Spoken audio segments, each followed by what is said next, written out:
Success is calling, don't ignore. Take control, unlock the door. Dreams ain't distant, they're right in sight. Sam will help you get it right. He's got the roadmap, got the plan, helping you take a stand. Financial peace, a future bright. Sam Knickerbocker shows the light. Call 385-323-2493. Change your life, now's the time.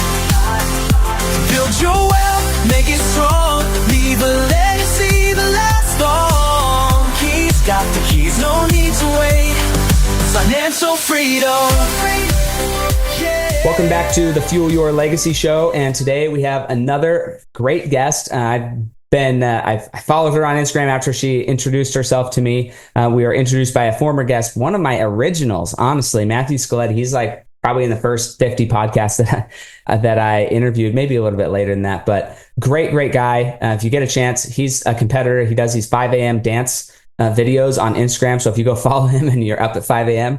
Eastern times and you want to join his dance party, he's all for it. He's tons of energy, absolutely positive and focused on becoming his best self. And he had introduced me to Mandy Mullen, and she's a small business owner, race director, ultra runner, and a mom of 2. And she lives out in Colorado. I love Colorado. It's probably one of my favorite places as far as beauty goes.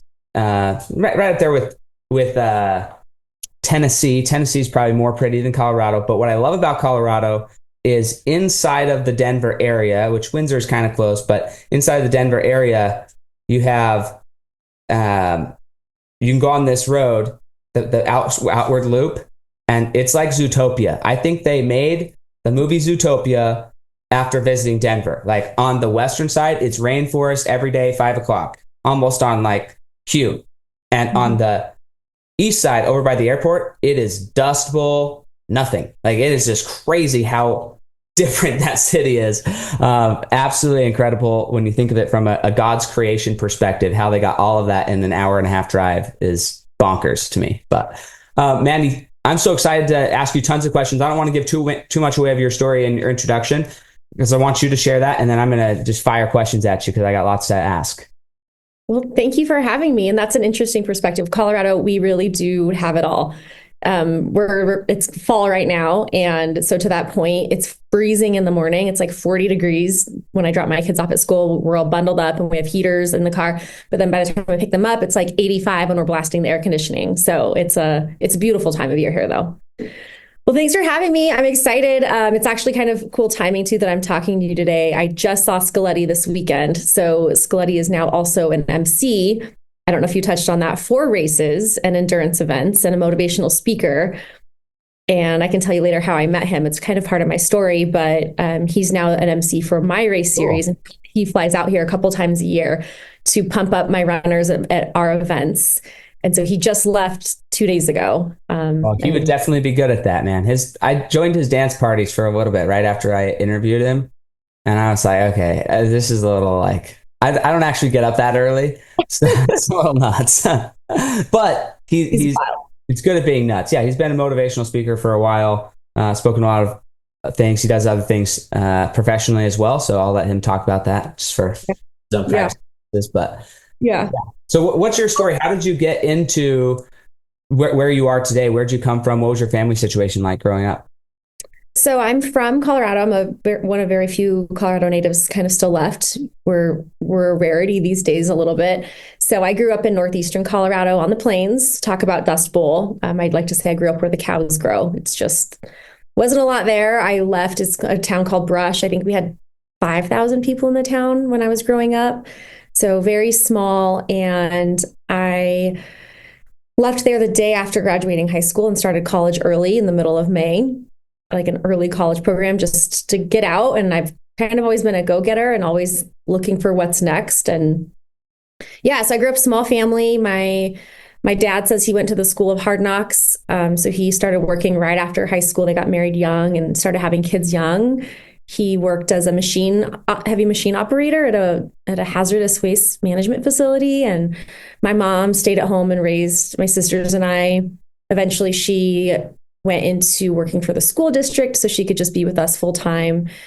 And yeah, so small growing up, small town, and moved to Fort Collins. I went to school at Colorado State University. I got a couple of scholarships. I'm a first generation student. So I think I have like 80 first cousins and gosh, 13 aunts and uncles, 14 aunts and uncles. So huge family, but going to school and continued education wasn't a big priority or a priority at all. So I was actually the first out of my entire big family to graduate from college. So that was fun. Yeah, I went to Colorado State University. I have a degree in marketing and background on who I am and why I'm here today. I guess I'll try to tell the quick version of the story, but after college, I worked in real estate. I've always had really impeccable timing. I sold new homes in 2007 when the market crashed and the home builder went out of business, and dabbled in like new home remodeling. I worked for a recruiting company for a little bit. And then eventually I was a stay-at-home mom. But in that time, my husband and I decided just to get into shape after college, like found out that apparently beer bongs and pizza don't end up leading to a healthy lifestyle. And we got engaged and we kind of both looked in the mirror and we were like, we should probably not get married and start a family, both feeling and looking like garbage. We should probably, take our health a little bit more seriously. So we started running for just the means of getting into shape and losing weight. And I hated it. I mean, you couldn't pay me enough to be excited about a 5K at first. It was horrible. I thought a mile and 2 miles was horrendous, which is just funny because now, years down the road, I run 100-mile races for fun. And back then it was like 2 miles was torture. But my husband loved running more than I did. And so eventually, talked me into 10Ks, half marathons. And he started running. He wanted to run a full marathon. And I remember when he told me he was going to run a full marathon, I was like, is that like 16 miles or something? And, he said, no, it's 26. And I just thought he was crazy, but here for it, whatever, I'll tag along. And so he actually qualified for the Boston Marathon when I was pregnant with our oldest. So in 2012, and we went to Boston then in 2013, and Carter was now 9 months old, and it was the year of the bombing incident at Boston, and we were there for that. And that really just reframed my mind on running, really just inspired me to be a part of the community. Up until then, I saw running as just a means for fitness, to lose weight. I didn't immerse myself into a running community at all. I didn't find myself worthy enough to be a part of any running community that existed. I just tagged along and ran with him. But being at the Boston Marathon, I'm sure we've got listeners who were there maybe, or at least know about it. But just the energy of that community after that event was so attractive. Like, these people are good people. They're taking care of each other. They are, angry, of course, for the acts that went on that day, but also just like wanting to support one another and the dreams and the goals that were taken away from people that day, on top of obviously the loss of life and limbs and the tragedy of it. But just seeing the running community come together after that, I was like, man, I want to be a part of this. And so we left Boston, and I set this audacious goal in my own heart that I wasn't even confident enough to share with anybody of, what, I want to qualify for Boston one day. Like, I want to get us here. And I think then I had not run a marathon yet. I had just done halves, but not fast, not the fast kind of pace that you would need to qualify for Boston. So it felt pretty outrageous, but, I set the goal. And when we got home, just started working out more, started running more, taking training more seriously. Fast forward to we had our second baby, and we moved from Fort Collins out to Windsor, which is a small town just like 10 miles east of Fort Collins. So we're just north of Denver. And when I moved here, I just saw it as a new opportunity to continue growing in my own running journey. But I also saw it as like a blank template because there were no run groups here in Windsor. It was still a pretty small town. I think we had 20,000 people living here at the time, and now we have 40.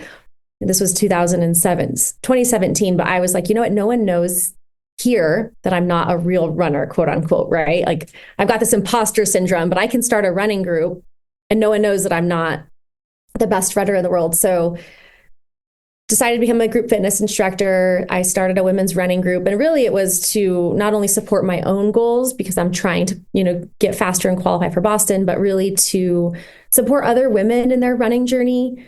As a mom, I recognize that it's really easy to get lost in your new identity as a grown-up, right? You've got a household, maybe you've got a spouse or a partner, maybe you have kids, maybe you've got a career. So where did, your running goals or any other goals fall alongside? And I recognized there was a need for that. So I just started a super casual run group for just women. And I've always been a yes person, and my timing also has always been interestingly difficult. So I also, when I started the running group, was approached by the town to take over a 5K. Like they put on 2 5Ks a year. Parks and Rec came to me and they were like, this is really expensive to put on. It's a lot of work. It pays no money. It makes no money. And you have to have a passion for it. But you're this, run group now. Do you want to take over these races? So I took over these 2 5Ks and I fell in love. I just became obsessed with, putting on the races, the community part of it, the sponsorships, all of the organization. And somewhere along that journey, I became a group fitness instructor, was working at a gym. The owner of the gym came to me one day and she said, look, this is a lot of work. It makes no money. I can't do it. I'm going to close the doors on Monday unless you want to take it over. And I'm like, well, I just took over race directing for a couple of races. Didn't know how to do that.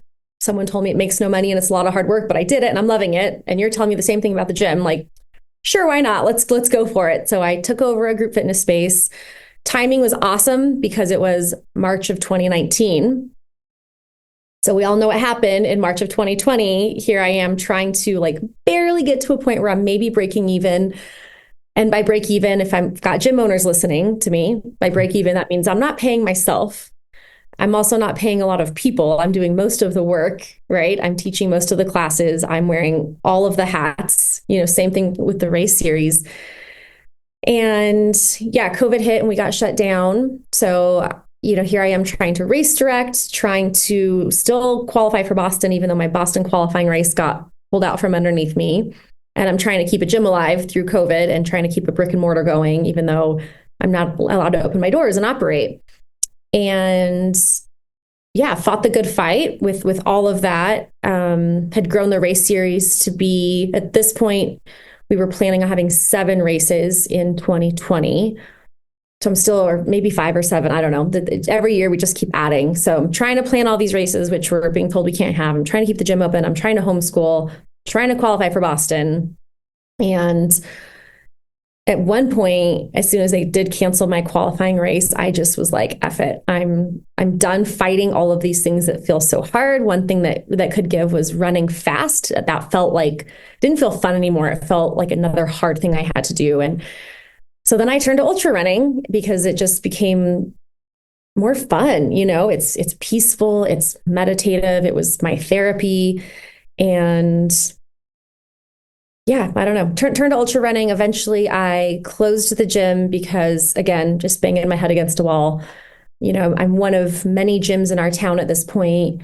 Why am I fighting so hard to keep this thing open when I'm the only race director? And let's just lean into that. I think in one of your podcasts I listened to, Sam, you talk about you can't do a million things and do them all well. Yes, we can multitask and we can do a lot, but if I'm not able to just hone in on focus on the one thing I'm really good at and I'm really passionate about, everything else is going to be a mess.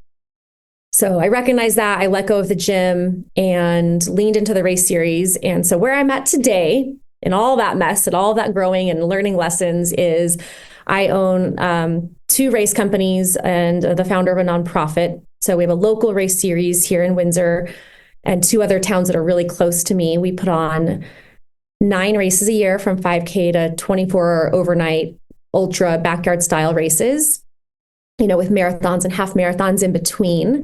And then I co-own 2 overnight relay races. So they're the only 2 point-to-point relay races in Colorado. They're about 200 miles long.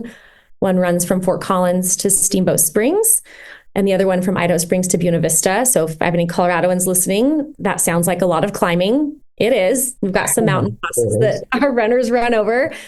And then I founded a nonprofit that's just kind of surrounded in endurance and giving back to the community and providing access to endurance and the benefits it has.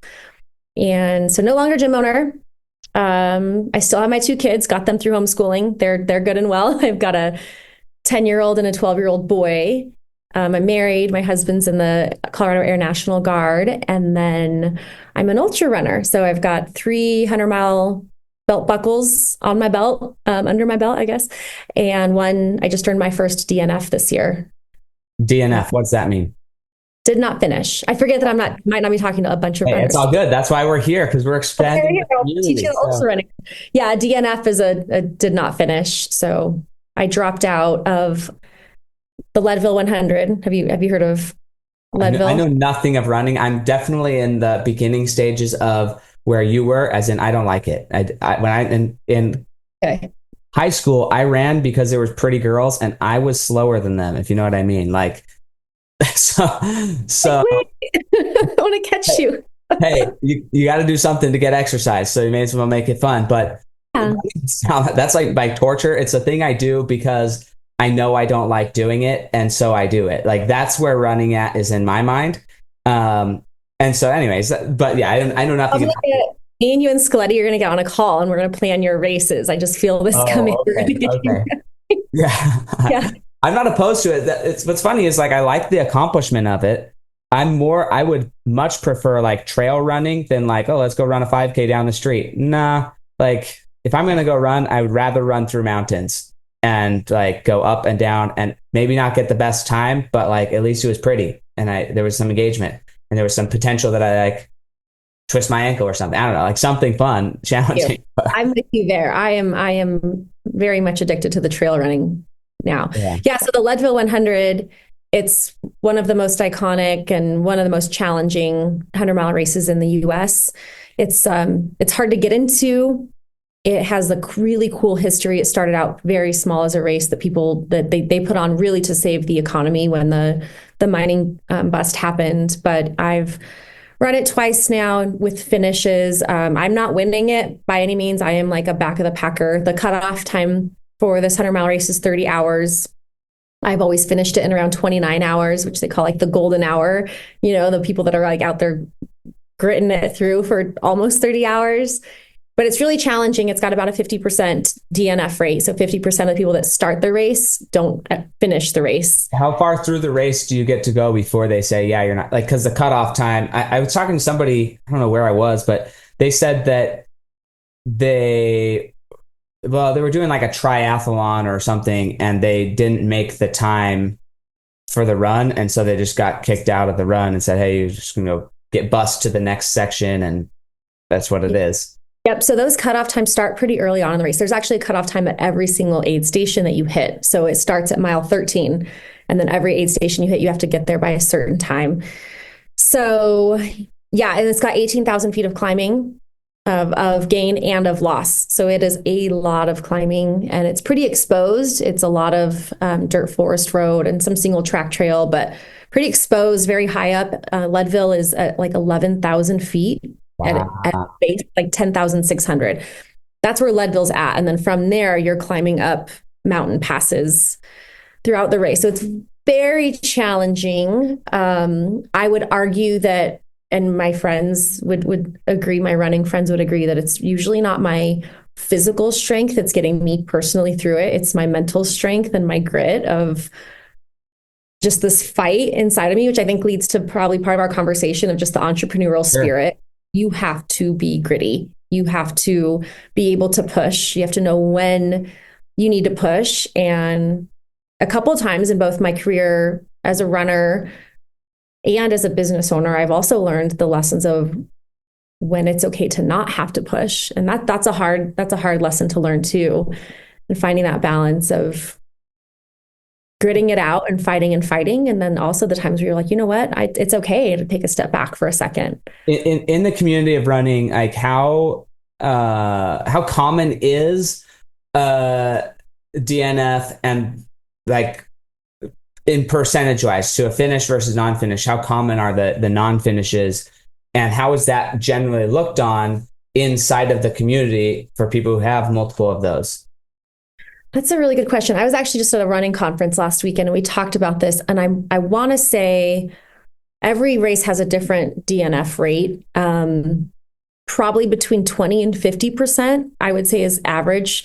The harder races like Leadville are going to have a higher DNF rate. Also, in order to, they let a lot of people in through a lottery at Leadville. You don't have to have a prerequisite like 100-mile finish to be able to get in. So you could finish the Leadville Marathon, for example, and get a coin and register and go run the Leadville 100. So even though you got in, you might not have to be physically fit as it might take. So that rate is a little bit higher.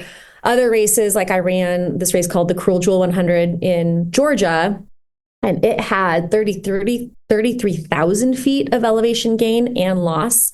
So it was like climbing Mount Everest within a 45-hour cutoff and 100 miles of running. Do you do that straight through, or do you like stop and sleep and then run again? Or how do you do like 45 hours? I've never stayed up that long ever in my life in one go. So you do not get to sleep. There's not time to sleep. You can stop at an aid station and change your shoes, change your socks, eat a meal quickly, but there's no sleeping. It's not like a 200-mile race where you do have time to sleep. You're going all the way through. I refused to stay up for 45 hours. And so at the end of Cruel Jewel, I was dying. I was so miserable. I was in so much pain. I was so tired, but I didn't want to slow down because I wanted to be done. I was like, get me off of this course. So I actually finished Cruel Jewel in 34 hours. And I went into it thinking, I'll be back of the pack. I'll be happy if I finish between 40 and 45. But by the end of it, I was like, let's book it. Like, let's move as fast as we can. I'm all done. I want to get off of these mountains. So, I mean, the way that DNFs are viewed in the running community, it is with a lot of grace.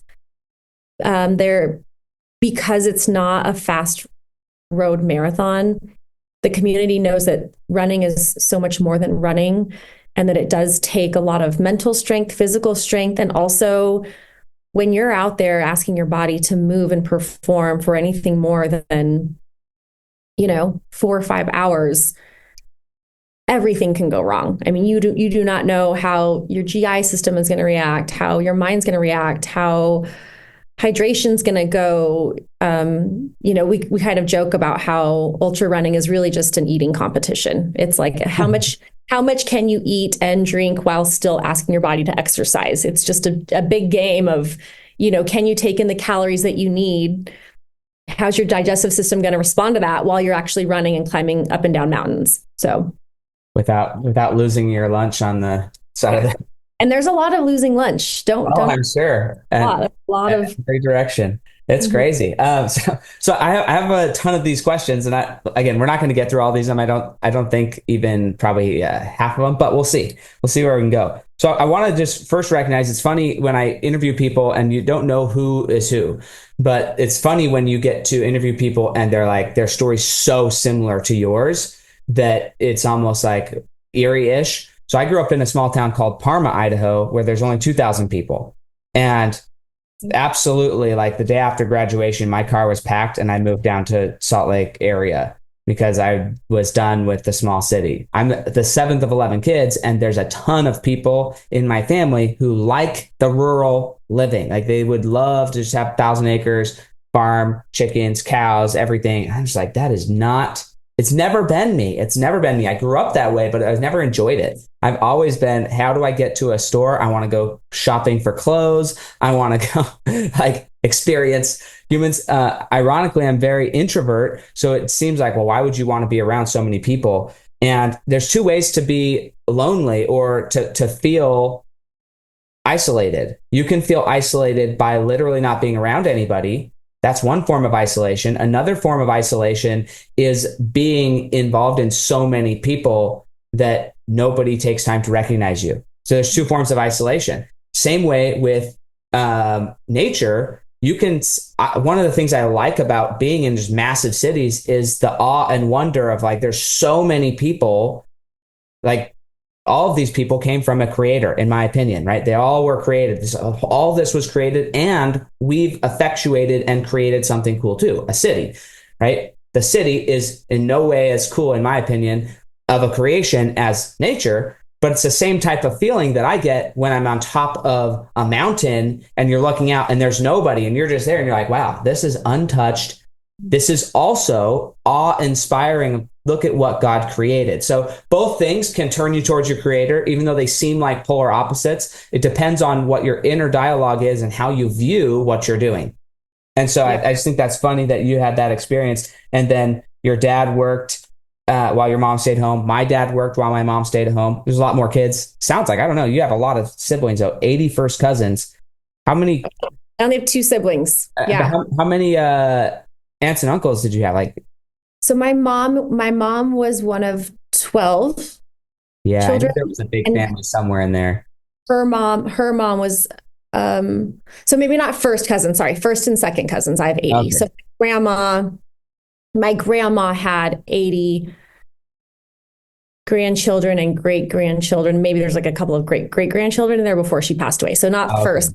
Sorry. Okay. So, I was going to say that's a lot of people who. Yeah. So my grandma was one of 12. My mom was one of 12. And then my dad had 2 siblings. But yeah, like just in that time frame, though, I mean, you have 12 kids. They start having kids, and then those kids are having kids before even the youngest of the 12 was born. So there's a lot of children. Yeah. So we have a commonality too. I listened to one of your podcasts that you recorded with somebody, and I also started out my career in the workforce at Pizza Hut. Oh, yeah, that's a horrible job. I hated that job. My dad and mom, they were drivers for, like, when I was growing up as a little kid, they were drivers. So we would eat like back in the day, Pizza Hut was like a dine-in restaurant. It's not as common now. You still see occasionally some, but all the pizza that would get thrown out from the lunch buffet, my dad would bring it home. My dad and mom would bring it home, or pizzas that didn't get delivered, they would bring them home. So like we grew up eating Pizza Hut, and I love pizza to this day, but Pizza Hut pizza, not so much. It's not my favorite. Yeah, I laughed at that. Yeah, I have a hard time with pan pizza. Yeah. So then I went back and worked at the same store that my dad worked at and my mom worked at and drove for. And I made it 2 months. It was just not, it was not for me. The waiting of, I like helping people, but I don't like being in positions where the customer's always right. Because frankly, the customer's not always right. And I don't think it's a good habit in life to cater to the idea that somebody is right all the time. I think it's a bad practice in society that people don't feel comfortable being told no, or that they're wrong and that they need to go through the proper channels or do something another way. And so I didn't like being in that system that was creating a certain type of human and perpetuating those behaviors. So that's fun. I have a funny story about that. And I think back on like my resiliency and grit and work ethic and my like, don't stop me personality, or I'm not going to let this little hurdle crumble me. So I thought about this as I was filling out your questionnaire. But my first job before I worked at Pizza Hut, I waited tables at a sale barn. So like where they actually sell the cattle and the livestock. Wow. So it's a very rural demographic. We'll just put it that way, very closed-minded. And I'm a minority. So if you're not watching the video here, I am of Hispanic ethnicity, Mexican, Hispanic, Native American, 13% French, according to some DNA test I took. So anyways, I'm all over the place, but visually I present as Mexican, and I'm coming from this rural community in northeastern Colorado. But my first night waiting tables at this restaurant, I'm 16, super nervous. I go up to ask, my table what they'd like to drink. And the wife simply says, "We're going to need another server." And I was like, "Oh, okay, I'm really sorry. Did I do something wrong? Did I offend you? I just want to know what you'd like to drink. Would you like some water or some iced tea?" And she said, "No, I'd like to talk to the manager." So I go and I get the manager. I tell them, I don't know what I've done. I really just said, "What would you like to drink?" So the manager goes over and talks to them. She comes back to me and she's like, "Don't worry about it. I'm going to get them a new server, move on to the next table." And I ask her, I want to know what I do wrong. And she says, "They just don't want to be waited on by a Mexican." And I was like, "Oh, okay." At least she told you. That's good. At least she told me, but she didn't, to your point though, like the customer was right. She didn't do anything. She didn't apologize to me. I also didn't cause, I didn't want to get into this debate, but just like I didn't cause a stink. I was like, well, I guess I'm just going to keep on working. And I was very happy to quit that job and get hired. Pizza Hut was a step up from that. But to your point, it was just like, you know what? The job's got to get done. I'm going to get the job done. These people are closed-minded, and we're just going to move on from that experience. Yeah, that's literally, anyways, I want to touch back on that. But another commonality here is I was raised homeschooled. So not only was I in a small town, but we were the weird ones in the small town because we were homeschooled. So even though I wanted to play sports, and I did play sports and went and attended high school sports, we were always kind of the ones that were kind of the weird ones because we were homeschooled. And we hadn't been there the whole time. There was two other homeschooled families, but they had basically, their family had been there for forever. And so they were kind of more integrated into the community. Still got made fun of a little bit, but not near as at the same level that we did. And how do you respond to that level of, we'll say bullying, but really it's just like kids being kids. I don't think that most things are malicious in my life. I think most things are misunderstood. They don't really know, and they don't know how to interact with you. And so it's easier to protect themselves than to interact with you. So with all the grace that could be given to them, I don't have any hard feelings towards it. But it is interesting. We were raised, though, thinking that the public school system was like not okay, the devil, it was not good. And then later in life, my mom actually started working at the school as a lunch lady. And then my dad actually ended up working there as a janitor. So it's so funny over time how people change, which we'll tie that back into another conversation later on in this podcast. But I think it's important to recognize that people can change and that things can change. If you went back to that same town that you grew up in and talked to those same people who said, I don't want to be waited on by a Mexican, I bet they don't have that same opinion anymore. I bet they're way more open-minded. I bet they're way more. They probably are embarrassed that you told that story. Thank goodness we didn't use their name, right? Because that they were raised, they were a product of their environment. And sometimes when we share this, I was on a podcast with another individual, and I asked them a very targeted question about how they gained a certain attribute. And I knew the answer before I asked it. I was curious if they would cop to the answer. And rather than saying what we both knew was true, they avoided it completely, kind of played it off. And then as soon as the podcast was over, they're like, oh man, why'd you call me out like that? Of course it was this person, but I couldn't say that because they're not that person anymore. I'm like, okay, but yes, you're not allowing the public light on the fact that people can change because you're scared of hurting this individual's feelings, when really it's okay to say that 20 years ago, they didn't have their life figured out. They were struggling. Maybe they still don't, but you accept them better now. Yeah. Either way, like being able to talk about the change and the things that we've experienced in life, I think actually provides a lot of value for the people coming next to us and a lot of hope for the people who are, I'm stuck this way. You're not stuck that way. You can change and you can become more. Just like for you, I hate running. 2 miles is like, why would anybody do this?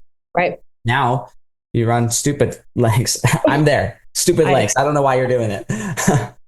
Well, and I think that level of change. So, part of why I'm also really an advocate for coming and speaking and trying to get my story out there is I think that there are a lot of misconceptions on a lot of things. I think we're too afraid to admit our flaws, or too afraid to admit our failures. We're too afraid to admit our past mistakes, just like that, like whether it's a trait that you had that you've grown from, or something you're currently dealing with, or to share like, yes, these things are all going really great for me right now, but also in the mix of that is a lot of crap and a lot of things that are really hard.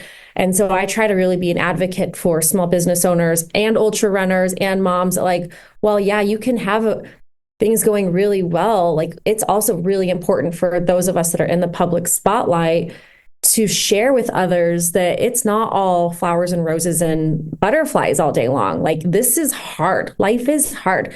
No matter what you're doing, what industry you're in, whether you work or you don't work or whatever, things are rough. And I think it's the vulnerability and the honesty and the recognition of all that that's so important that our culture is missing. Yeah, absolutely. And that's one of the reasons I wanted to have this podcast. And I'm so excited to talk to you because running is something that I really don't like. I think I've said that enough. I'll stop saying it, but probably not. I really don't enjoy it.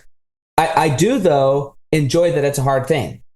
And so one of the questions I want to ask you was how long, so I'm sure this number has changed over time.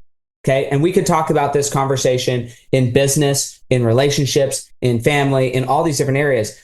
But from when you put on your running shoes and you walk out the door to go run, however long you're running that day, how long until your body says, initially when you're overcoming the hump to actually get your shoes on and go do it.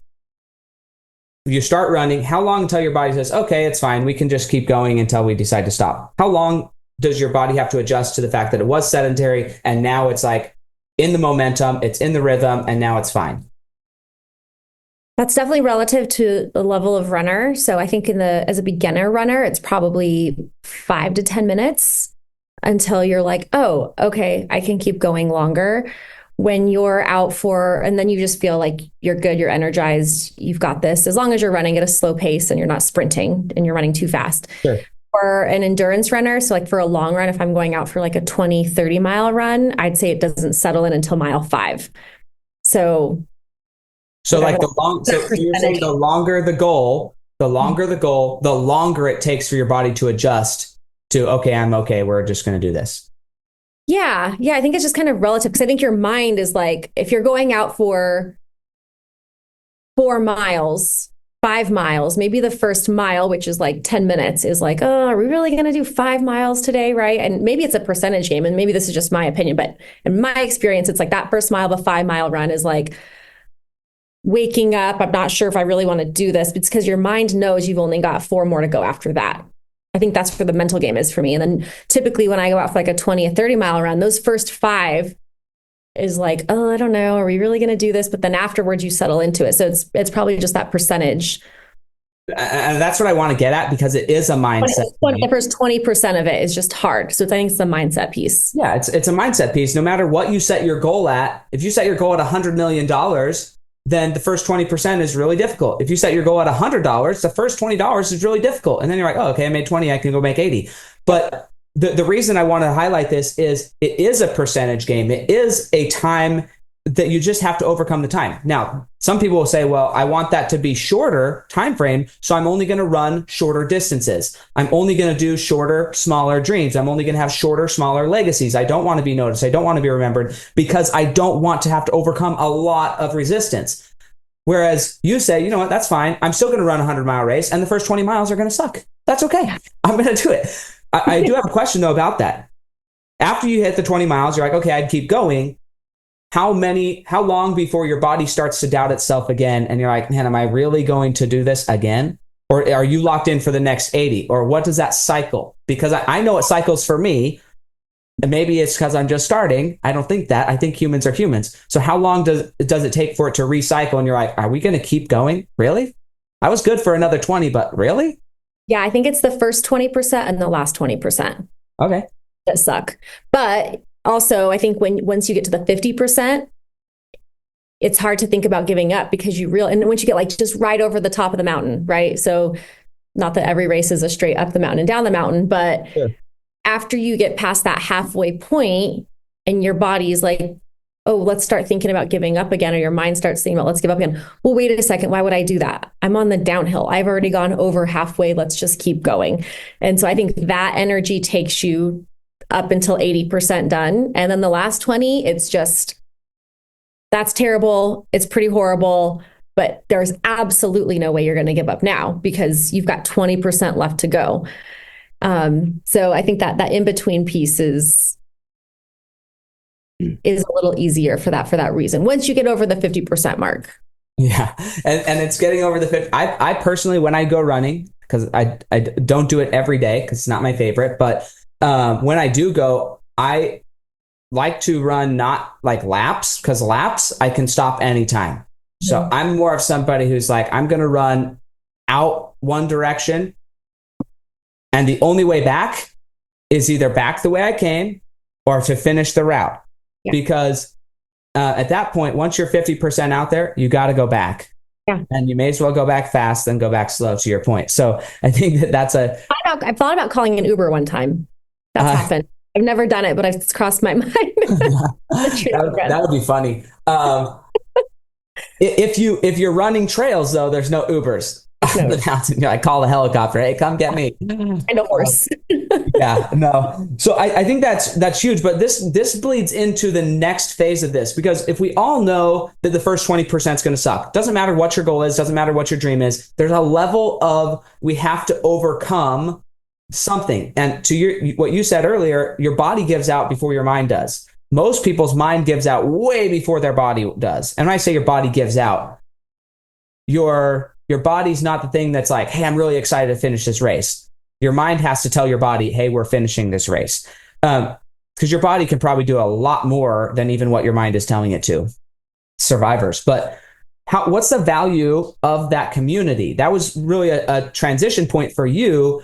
You were kind of in and out of running. You were doing it. You knew it was giving you health. You kind of had this love-hate relationship with it. But then you saw the community, and the community changed your mind. So talk about that aspect, because that's a broader topic when it comes to family, when it comes to religion, when it comes to business.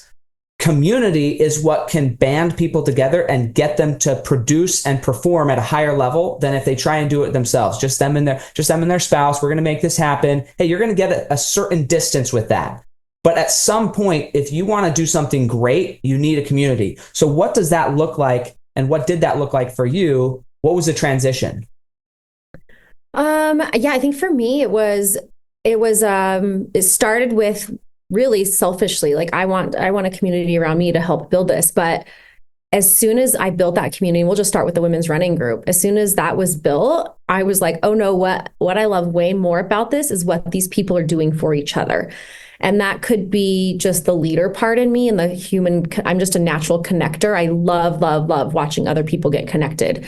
That feels so good to me. And so in the running world and in the business world now, it not only helped me in my personal goals, but it overshadowed that. Like, I get so much more satisfaction out of race directing. I mean, I just put on a race for 600 runners this past weekend, and watching people at the finish line cheer each other on, give hugs, celebrate one another's accomplishments. Like, one of my taglines is stronger together for Run Windsor, for my race series, because I really do believe that we are stronger together. And I've seen it. I've witnessed it. I've witnessed it for myself. I've witnessed it for others.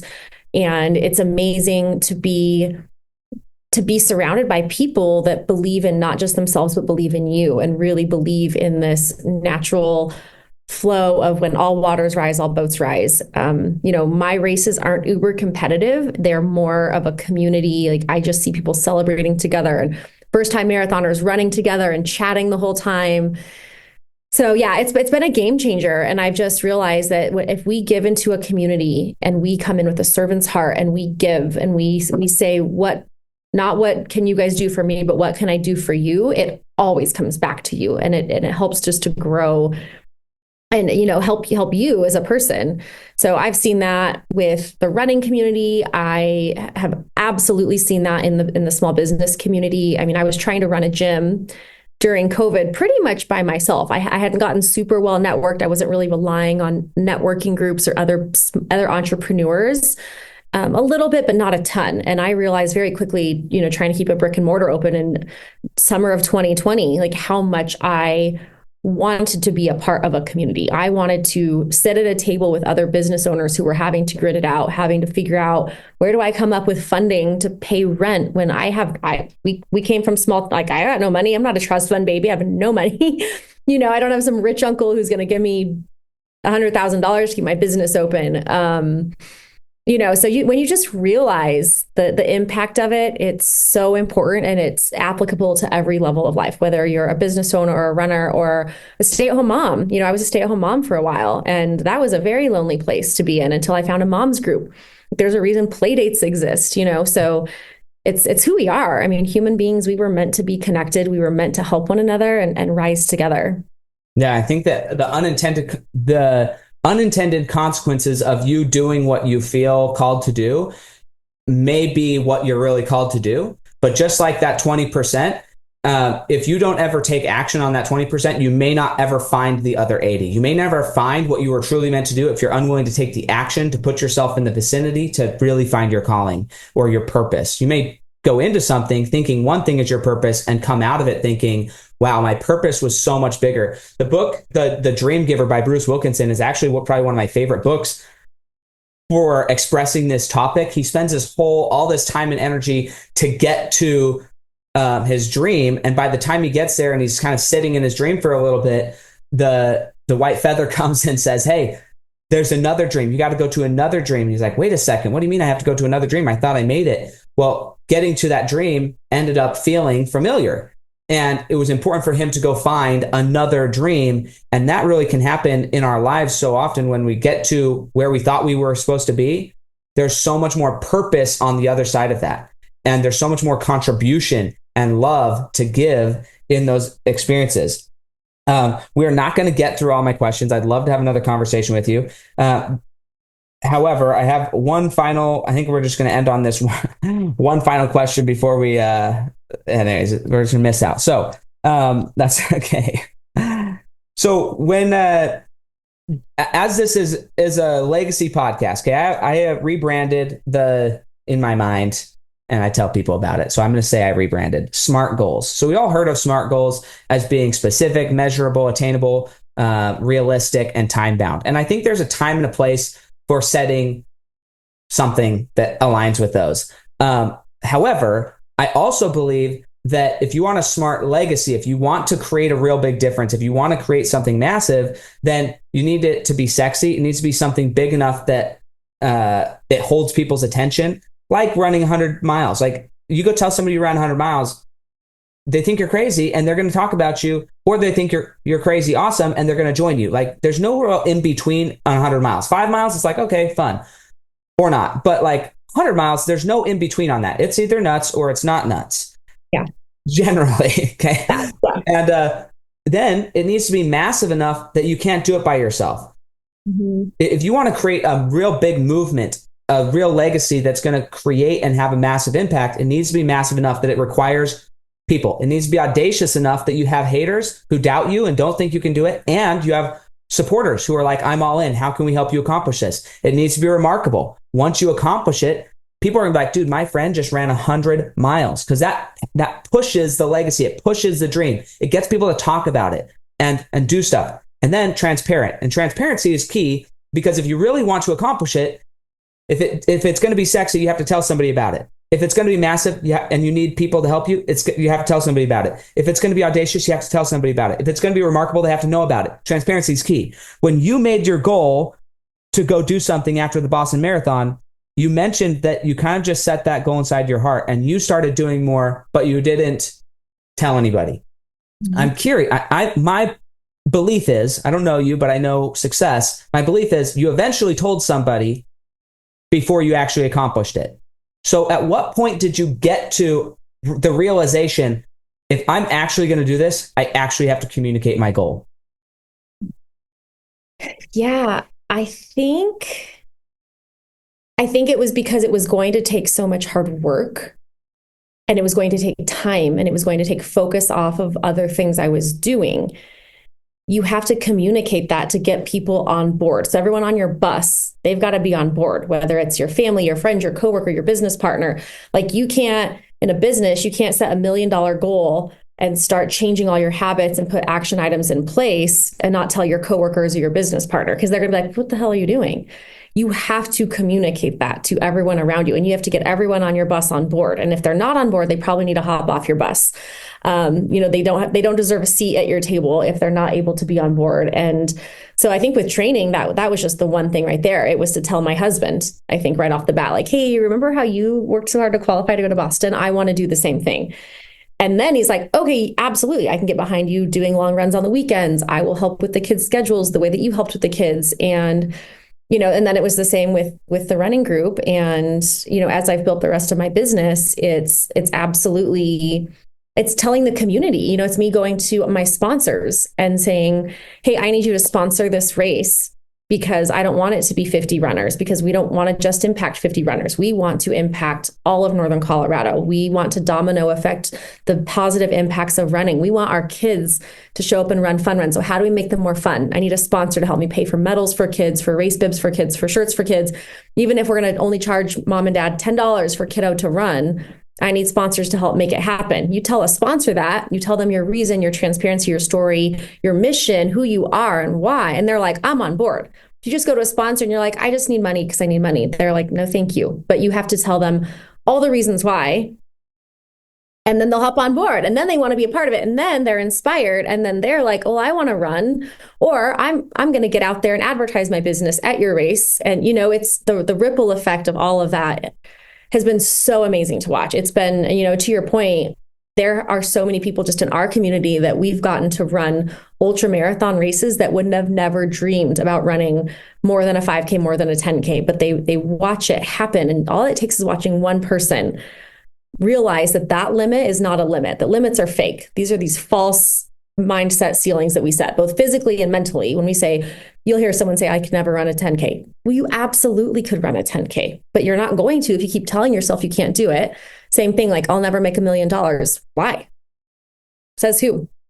Says your mind? Then absolutely, you're never going to make it happen. If you're not willing to do it and you're not willing to recognize the long term of it, and that it's not just you, but it is a tribe of people. It's a team. It's a community that's going to help you get it there. No matter what it is in life, it's this limiting belief that limits us. And as soon as we get rid of that and identify what's causing that limiting belief, is it your family? Is it your friends? Are you working for the wrong company? Are you doing the wrong thing? Are you not passionate about what you're trying to do? Well, then you're never gonna grow in it. If you can't find a connection and a reason why, that's probably one of your problems too. Mm-hmm. Yeah, absolutely. And you have to be willing to answer the call, because you started your running community. And then once you started your running community for you and for yourself, then other people came in and asked you, hey, can you take over? Can you answer the call? And you have to be willing to answer the call. Some people, they don't answer the call. I'll end on this. It's kind of an interesting place to end, but I hope there's another conversation, because we just got into the exciting part. I'm like antsy because I know I have to go record another show. But my wife and I were going back and forth. Like, do we have more kids? Do we not have kids? Do we have more kids? Do we not have kids? And every once in a while, we're on different wavelengths. Like, I'm like, yeah, let's have another one. She's like, heck no. And then we'll switch. And she's like, let's have another one. I'm like, heck no. So it just depends who's who in the conversation. But then she's like, I feel guilty maybe not having another child if I feel like, if this is a calling from God, and if God's saying, hey, you should have another kid, I feel guilty not accepting the call. And my perspective is the phrase, many are called, but few are chosen, that is in the Bible. There's another, my phrase that I like better is, many are called, but few have chosen. Meaning, if it's a broadcast message, hey, we have more kids who'd like to be humans and come down. You're an able body. Are you willing? And if she says, no, not right now, it's not like that spirit doesn't get another body. It just goes to the next person, and that's okay. It gets another way of coming. And I think that sometimes that happens. We talked about this in the beginning, and I wanted to come back to it. Sometimes you have to know when to say, yes, I'm going for it. And sometimes you have to know when to say, look, I'm going to DNF this. I'm okay. This is not my race that I need to win. It's okay for right now. I can run it again. I can do it tomorrow. But right now, it's a no. And having that self-awareness can transform your life in every area, with your faith, with your relationship, with your spouse, with your children, with your business, with every area of your life. When you understand your own self-awareness of what you are currently committed to and what's not important, and when to say no, can completely change your life and your existence in this world. Because you get rid of all the shame and guilt and fear and like, oh my gosh, if I say no, then I'm going to be judged. No, I don't judge myself. And so it doesn't matter what other people think. And that's a beautiful spot to be in. I agree. So with that being said, we have to end, but is there any final words you would say, or places you would want to direct people to get involved in this running movement? Yeah, I think just follow me on Instagram. My Instagram handle is Mullen Mama Runner. So MULLENMOMMARUNNER. I like to talk about all things running, race directing, community support, collaboration, all the things on my Instagram.